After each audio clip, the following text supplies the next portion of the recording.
On this AVNation special, we sit down with Victoria Grupp from Control Concepts, find out how she went from a music interest into programming. All that and more next on this AVNation special.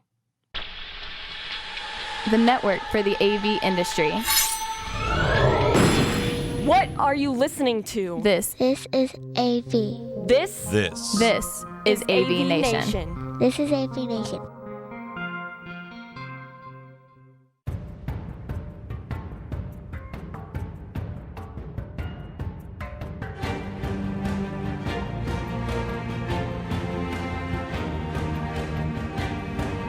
It's Tim Albright with an AVNation special, taking a look at the women of the AV industry. With me today is Victoria Grupp from Control Concepts. Welcome, ma'am. Hi there. So Victoria actually was connected with me with an old friend of mine, Steve Greenblatt, who runs Control Concepts. And the one thing about Steve is he's always looking for, new and innovative folks who take a look at the industry in a unique way. When he hired Victoria, I was very interested, and I didn't know you before Steve hired you, but have learned an awful lot about you. So first and foremost, before we get any further, overarching question to everybody: how did you get involved in this crazy AV industry? I feel like a lot of people, I kind of fell into it. I studied digital art. So I kind of started in recording and sound production, which wasn't quite my niche. So then I moved over to making MIDI instruments, programming them and designing them, the whole thing. So a lot of it was very rudimentary programming, but it was a good stepping stone into AV. So after graduation, I was looking for any and all jobs. So I actually started as a tech. And quickly trained into being a programmer at an integration firm. So before we get started, because I am fascinated by the MIDI part, if somebody's not familiar, explain them what a MIDI instrument is. So it's, if you think of like a keyboard that you can plug into a computer and you have synthesized sounds. There's a lot of aspects to MIDI and what makes up a note. And so you can do a lot to play with that. There's a lot of parameters. So playing with it, there's a lot to be done programming if you're creating your own synthetic sound. And then there's a lot to be done on the interface, which is where I was interested. How do you change the user interface and control platform to create a more dynamic experience for performing? Yeah. For those of you who are of my age, we remember MIDIs because in the 90s, that's what we would use to create some of the very first ringtones. And I'm not making this up, kids. We would take the MIDIs and the MIDI instruments and we would create our own kind of ringtone. The very first, I'm talking like the Nokia, right? The thing that you couldn't destroy. Those ringtones were made from MIDIs, right? And for me, it was my Palm, right? It was my Palm Trio.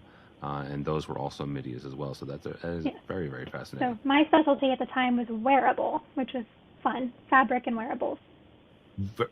Oh, wow. Yeah, very cool. I didn't even think about that. Yeah, because you're right, that those wearables as well, because you would have different tones and stuff like that.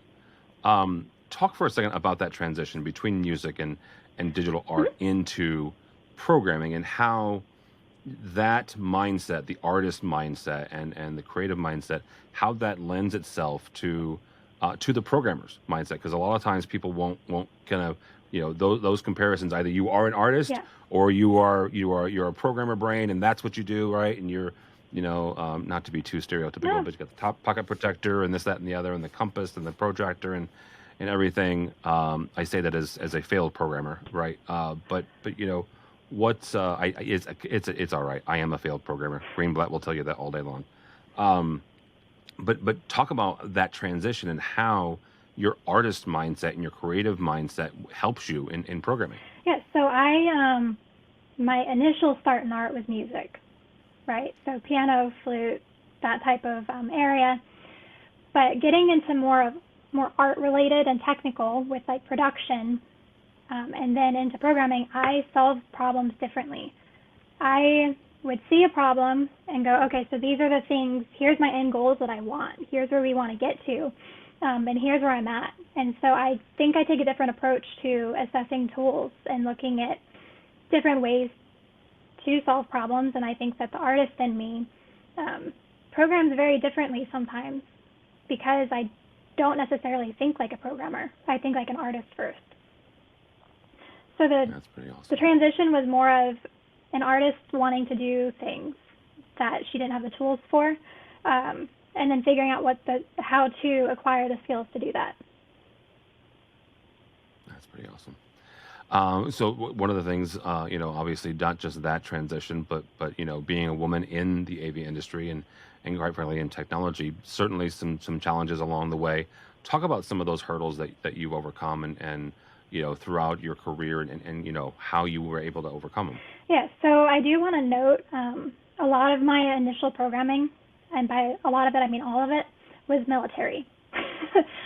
So Okay. I have the unique perspective of being a woman in AV, but then also showing up to government sites, whether it was more like government building or actually military bases, showing up as a young female to do the programming and needing to show that I do know what I say I know, and that I can do the job. So that being young and female, there was definitely a certain level of, I think, doubt, or I'm not quite sure what the word would be, but I feel like one of my biggest hurdles was people assessing too early, not talking to me, and assuming that I was going to be inadequate, that I was going to be less than. And it was evident so I would get to site, say, like 2 days after the install team. So even once I was at site, I'm the programmer, I designed the system, the client would be more inclined to talk to the senior tech, because he's older and male, than to talk to me about problems and what they want in the system. So there was a couple of different ways to work through that and overcome that, which I think is more of the next question, but that was definitely a challenge. Well, that actually leads to the question as how do you handle that? How do you deal with that? Is that, does it depend on the situation? Does it depend on you mentioned military? Does it depend on the rank of the person, going to your tech instead of you? Yeah, so I do think that I think it's a more complex answer than I'm going to give. There's definitely different scenarios here. The best thing I can do, that I have done and continue to do, I just have to be sure in myself. I have to stay strong in what I know and not doubt myself because someone else is doubting me. And just be confident that what I'm presenting is going to be a good system, that I am presenting real answers, and the product's going to be good, and that I can support it. And so simply by trying to take charge in conversations that, say the client goes to the lead tech, and then I hear this conversation start, I take the initiative to jump in and say, you need to be talking to me about this, and then just start navigating through it and talking through it. And by the second or third day, then they would come to me, and I could see the respect building, and especially as like seeing is believing, right? So as the system comes together, they see the touch panel, things are happening. It's like, oh, now I have a system. Oh, you came, and now I have a system. They'd be more likely to talk to me. But it took some time. When do you think either has it happened or when do you think it will happen, where that initial, seeing you as less than or that initial needing to prove yourself on the job for a day or two or three, has it happened yet? If so, what was the turning point, or when do you think it will happen if it hasn't happened yet? It has gotten better, and I'm not in that position still, so my experiences are changing. Yeah. A lot changed through my time of doing that simply because I held myself differently. I learned that I needed to be more, I guess present might be the word, but just more, a bigger personality in some ways. Like I'm not always the big person in the room that is going to speak up first and take charge, and I had to do that. So coming from college into the position, I mean, you brand new in the industry, there's so much I don't know, still so much I don't know, but there's a lot of doubt there. And so another factor, aside from being a woman, is being young, because I know that I look young too, and so I don't even know at what point it's the fact that someone in their early 20s is showing up at site, or that a female showed up. You know what I mean? Or both. Yeah. Like, quite frankly, that is also a possibility. We're talking with Victoria Grupp from our buddies over at Control Concepts. Victoria, one of the questions that I've come to ask, and I learned this from a dear friend of mine, Charmaine Torella, and that is you've demonstrated some of the hurdles that you've overcome. But one of the questions that we ask a lot of folks is why did you overcome them? Why did you choose? Because you didn't have to, right? You No. didn't have to insert yourself. You didn't have to choose to overcome some of these biases. Why did you choose to? For a few reasons. One, I actually enjoyed what I was doing. And as I've been growing as a programmer and developer, the more into the weeds I get on programming and solely programming and not designing and implementing so much, I love it even more. But I loved what I was doing. And so I think that if you have a passion for something, it's worth working through the obstacles. Also, these issues, while apparent in AV, they're apparent in any technological and beyond. But I know I would be in a technological-based industry regardless. So do I overcome it here or do I overcome it there? I felt like it would follow me, so I needed to make decisions and actions for myself to work past it and through it. And I think I have. Or at least come up with a game plan of how to approach it, Yeah, absolutely. That's an incredible answer to that. We mentioned the fact that you are nowhere near retirement, but when you retire, what do you want to see have changed in the industry? I would like for women to no longer be the exception to the rule. And that might sound really weird, but in trainings that I've been to for AV, like Crestron, Extron, AMX, all the good ones, I was the only female, which doesn't bother me. I don't necessarily see that. And I started really seeing it when the instructors would point out that I was the only female and that I was the first female they'd ever taught, or that I was the first one in like 20 classes that they taught. And so that was, I always felt very singled out in classes. And so I would like for that to change. I think that sets a precedent right from the beginning, and it's not necessarily brought up in a bad way, but it's brought up, and I'm different, and it's very clear that I'm different.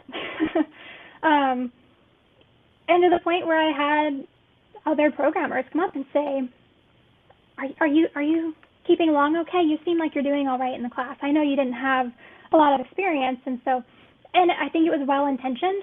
But I also noticed that they weren't approaching anyone else with that. And in that particular instance, I was learning a new programming language, but I had just finished. I got Crestron certified, so I know how to program. The concepts are fine. I just needed to learn the platform. How do I plug in my devices? How do I plug in the communication? So once I had the pieces of the puzzle, I was like, oh, this is fine. But just being singled out in class and then someone saying, "You keeping up okay? I know you said you didn't really have experience in this."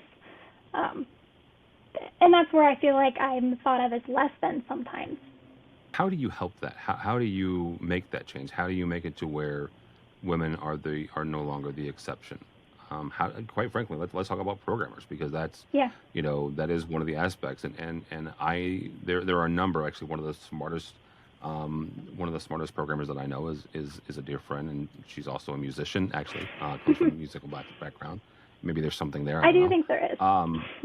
Yeah, but how do you recruit more women into this part? Because there are some of these hurdles, right? And folks don't, maybe some guys don't think about it because they're trying to be they perceived as helpful. I don't know what it is. Yeah. But there's a human being just like you are, and they're trying to learn just like you are. The fact that whatever they're anyhow, that's treat them as a human being, as another human being. How do you help more women get into this part of the industry, or get more interested into programming? I don't know. And I think one of the biggest barriers, a lot of programmers I've met for integration firms started as techs. And so I think that that's probably where a big piece of it is.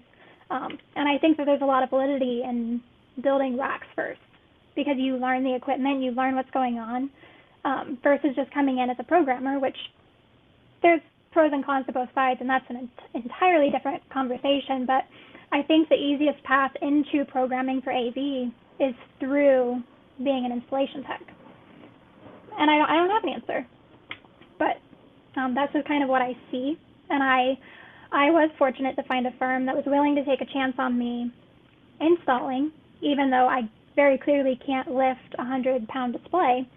And I'm not going to be much help doing a video wall, just let's face it. But I could see that I could be trained into a programmer and an asset in that way. I just started in smaller rooms. Yeah, and video walls anymore are modular, so you'd be fine. Yes. Right. All right. Victoria, as we wrap up here, what are some areas that, if you could talk to other women in the industry and say, this is what I'd like to encourage you with, or this is what I'd like to say, what would you say?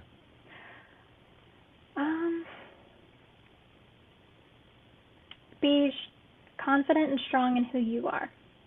There's no reason to have doubt in yourself or your abilities because other people doubt them.